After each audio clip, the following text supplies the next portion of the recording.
Andrew, before we reveal the 5 stars, we have to explain what exactly we're doing today. Things a little bit different this year and will be going forward. So to start things off, how is the ranking process going to change here at 24/7 Sports?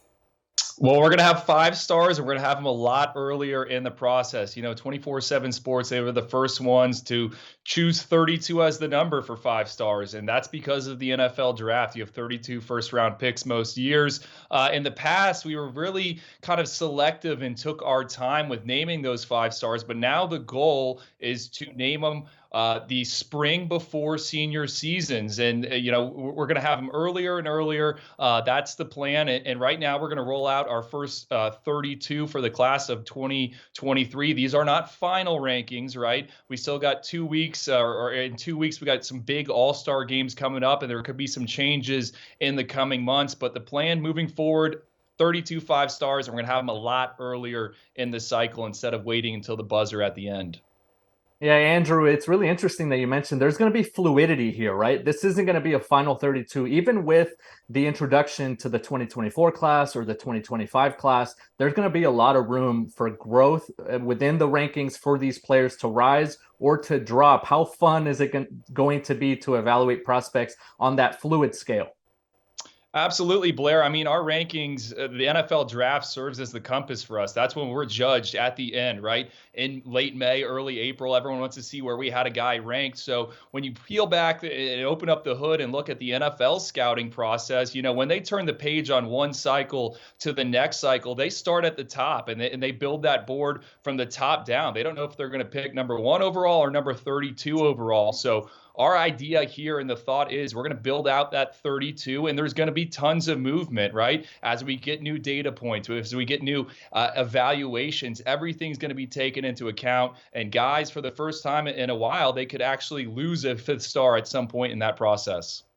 Wow. All right. A lot of changes here, a lot of exciting things, but it is the moment that you have all been waiting for. I need a little drum kit or a horn or something, but it is time to reveal the 32 5 stars, starting from 32 to 21. 3 wide receivers making up this group. 2 of them, Buckeye commits. Andrew, Brandon Inniss sits 31st in these rankings. His fellow Ohio State wide receiver commit slightly ahead of him, Carnell Tate at 25. But what stands out to you about Inniss and really helped him secure that 5th star?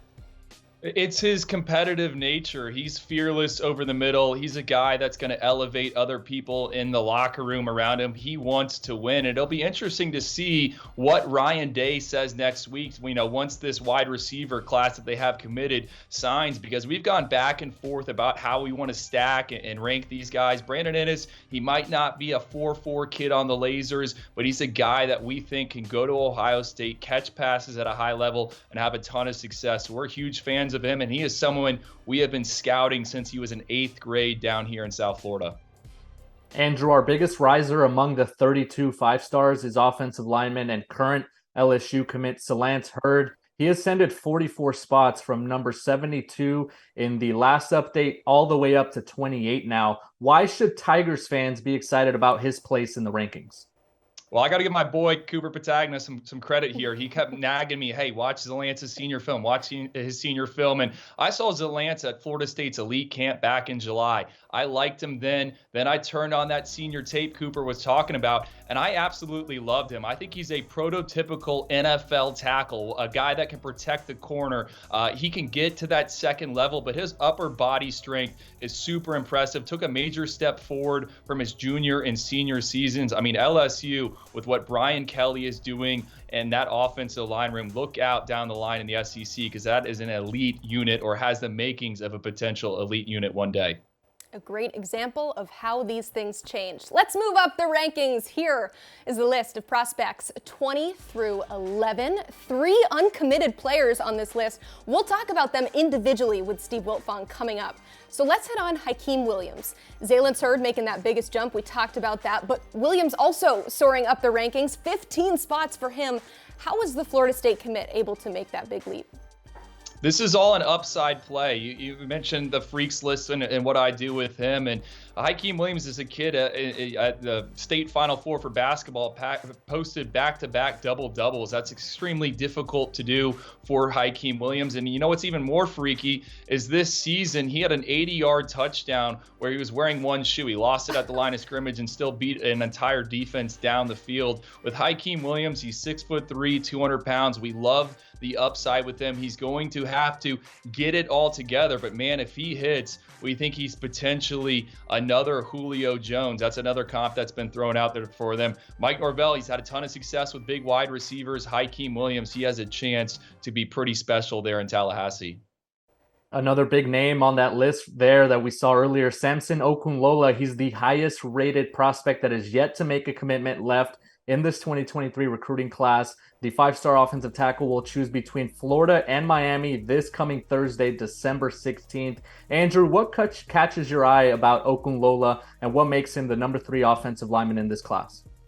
Well, Blair, as crazy as this sounds, I think offensive tackle might be one of the strongest position groups we have in the class of 2023. And Okunlola, who's well over 300 pounds, might be the most athletic of the bunch. He calls himself the pancake honcho. He's a power-based player, but he's still super quick. And we always talk about the multi-sport background with these athletes. Samson is a very decorated wrestler, and that shows up on tape. I mean, you can see him transition his weight as if he's on a wrestling mat and move guys out of the way. So he's going to pick between Florida and Miami. Like you said, those are believed to be the favorites. I think if he ends up at one of those schools, he's a guy that's going to be pushing for not only playing time year one, but probably all conference honors at some point down the line, and then eventually an early selection in the NFL draft. We will get some intel from Steve Wiltfong on where he might be headed. But guys, it is time to break down the top 10. And coming in at number 10, Caleb Downs. He is the top-ranked safety in the class. He is from the state of Georgia, but is committed to Alabama. Emily, I think he's one of the safest prospects in the entire class of 2023. You know, his brother Josh is going to be selected in the upcoming NFL draft. Dad played at the highest level. His uncle played at the highest level. So he comes from a football family. And what's crazy about Caleb, if he just considered himself a running back and he didn't play safety, I think he would be a top 247 prospect for us. He is that talented on the offensive side of the ball. We love him on defense. He's super smart, high football IQ, always puts himself in position to make plays. I think he's going to go to Alabama. He's going to work with Nick Saban. And as crazy as this sounds, you know, we saw Minka Fitzpatrick play as a freshman in Tuscaloosa. I think Caleb Downs is that good, and he could be on the field in 2023. We just like him that much. Checking in at number 9 is a player that's made headlines on and off the field. Cormani McClain, the number 1 rated corner out of the state of Florida. He is committed to Miami. Yeah, Blair, and I think Cormani kind of represents the new age cornerback. If you look at the NFL right now, you have Tyreek Woolen and Ahmad Sauce Gardner. Those are the top 2 rookie corners, and they're both tall, lanky guys with ball skills, and that's exactly what Cormani McClain is. He's a converted wide receiver that picked off 19 passes his first 2 seasons at the varsity level playing defense. We love him. Still a little bit raw. You know, he's a tall, long guy, so he's not the most fluid of individuals, but this season as a senior, he has shown he's not afraid to hit people. I think he's one. If this game continues to be a passing, league at the highest, I think Cormani could hear his name selected early on one day. Speaking of passing, at number 8, Malachi Nelson, the quarterback from California, not going far. He's committed to USC.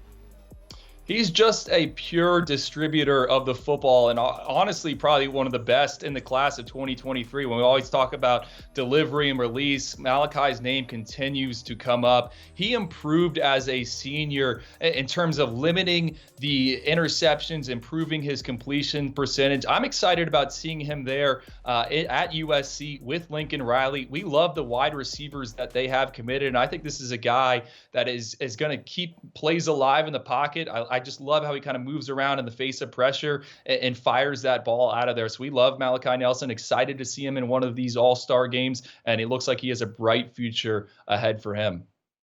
Next up at number 7 is a player that Malachi Nelson will be targeting very often at USC. That would be Zachariah Branch, the number 1 rated wide receiver. He's from the state of Nevada and committed to the Trojans.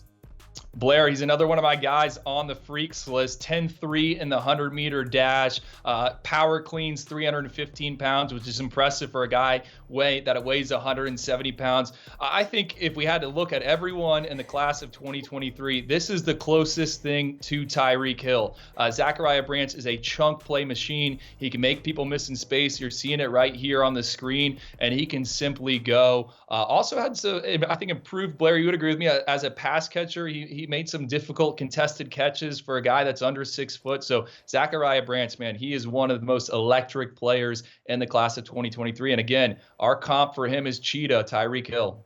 Whew, all right, switching gears completely here. Coming in at number 6, Francis Mauigoa, the offensive lineman from Florida, plans to stay in-state and play for Miami.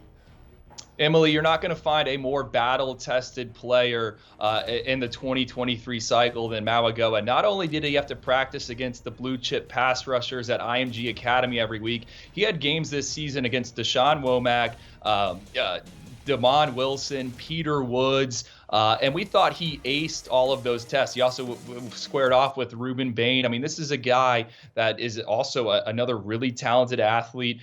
Controls his weight very well, understands how to win with a punch. And I think he's going to be ready to go. I would not be surprised if Mario Cristobal, where he's committed to Miami, if they have him already penciled in as a day 1 starter, maybe at right tackle, somewhere in the interior. But Mauigoa, he has had a heck of a senior season. Again, went up against elite defensive linemen and held his own.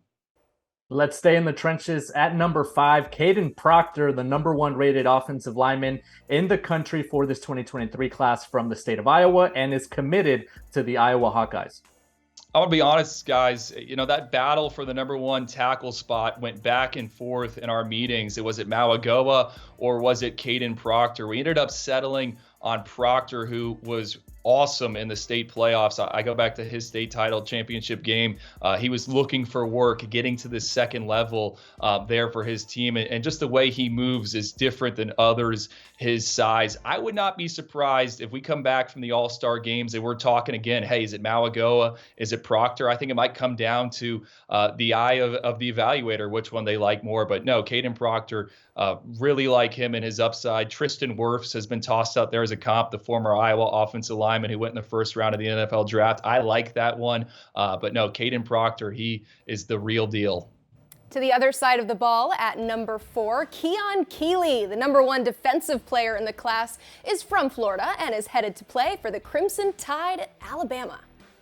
19 sacks, 23 and a half tackles for loss as a senior. He faced double teams every night and still found ways to impact the game. I go back to the spring when I drove across the state to Tampa to see Keon Keeley. He was a bit of a Yeti. No one had seen him. It took me 2 minutes to fire to the rankings chat. Hey, this is an NFL guy just based on the frame. He looks like someone that should be playing on Sundays. Big pickup for Alabama.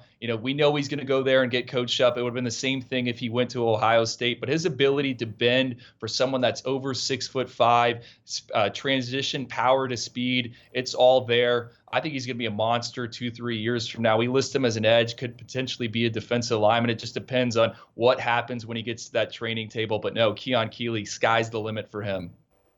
Checking in at number 3, quarterback DANTE Moore from the state of Michigan had a big summer, had a big senior season, and is currently committed to the Oregon Ducks. I think game on the line, right? 2-minute drill. You need someone to go in there. DANTE Moore is the quarterback that all of our analysts would select. This guy has been lights out, 2-time state champ, has appeared in more varsity games on Friday nights than anyone else in the class of 2023 when it comes to quarterbacks in the top 247. He can make all the throws. And with DANTE Moore, the thing a lot of people don't know is he's actually one of the youngest quarterbacks in the class of 2023. Normally, a lot of these guys are held back. They're a bit older. I mean, Stetson Bennett, he's 25, playing for the Georgia Bulldogs. No, DANTE Moore still has a ton of good football ahead of him. I think his body's going to mature a little bit. We love him a lot. Again, he is a gamer, but he can still, we can get a little bit more out of him. So excited to see DANTE Moore and wherever he ends up signing here next week. All right, coming in at number 2, a new number 2, Nico Iamaleava, the California quarterback, is off to Rocky Top, Tennessee. Yeah, this was another massive debate, and what it came down to is projection over production. And Dante Moore, Nico, different analysts going back and forth about what they liked. And just with Nico, it's the upside, and he is 6'5.5". He has a rocket launcher for an arm, and what really led to us making this move was the fact that he improved here as a senior out in California. You know, he doesn't have the sample size as Dante Moore, but when we take that small volume and what we've seen from him in these controlled settings, and then again on Friday nights, we like it a lot. We feel good about this move. Again, one will probably come revisit in the coming months after the All-Star season, but Nico, he deserves this. He is a freak athlete, could probably play college volleyball if he wanted to. He can make all the throws, and once he gets coached up, watch out, because there's a ton of potential there. And at number 1, and still the number 1 player in this 2023 class, Arch Manning from the state of Louisiana, the 5-star quarterback, will be making plays for Steve Sarkisian over at Texas. Look, man, everyone wants to knock Arch Manning. Oh, he didn't do this event. Oh, he didn't participate in this. Well, guess what, guys? Arch Manning, out of all the top 247 quarterbacks, he threw more passes than any of them. He completed more passes than any of them. Look at him move on film in the pocket. Look at his frame. Throw in the fact that he's a multi-sport athlete. And I don't care if this kid's name was Shane Falco or something like that. He would be the number 1 quarterback for us. He has the resume. It's a battle-tested resume. He has done what he needs to do on Friday nights. Same school that produced Odell Beckham. So let's get the narrative out there that it's just the Manning last name. No, Arch Manning had a great senior season, only threw 2 interceptions. I think it went 115 passes without throwing on. That is the best in the class of 2023. So Arch Manning definitely deserves that number 1 spot. Hard to debate that one, but Andrew, we have some questions here. The number 1 defensive player in the class making headlines yesterday with a surprise announcement. Acquiring top talent, though, as we know, pretty routine for Nick Saban and the Tide. But what is it about Keon Keeley that makes him the top player in the country on that side of the ball? I talked about it with the frame and his ability to win. You have 19 sacks. Obviously, you know how to get after the quarterback. I think it's how he can impact plays in terms of getting his hands up in the passing lane. He still is pretty raw as a pass rusher. He only has a few moves, so we think there's more that he could potentially unlock. And then this came down to positional value. I mean, recent draft history and the trends show that the pass rushers go before the cornerbacks. We used to have Cormani McClain, number 4. Now it's Keon Keeley. Things are kind of shifting a little bit with it being a passing game in terms of Sauce Gardner, Derek Stingley. They went in the top 3 last year. But Keon Keeley, we just like the total package with him and what is still out there. And we're excited to honestly see him in an all-star type of setting. He's never really been one that did the camps or went to week-long things where he's going against the best of the best. So we're going to learn a lot about Keon Keeley here in the coming weeks. And you know, Alabama, again, Nick Saban, king of the Sunshine State. He kind of gets what he wants down here in Florida.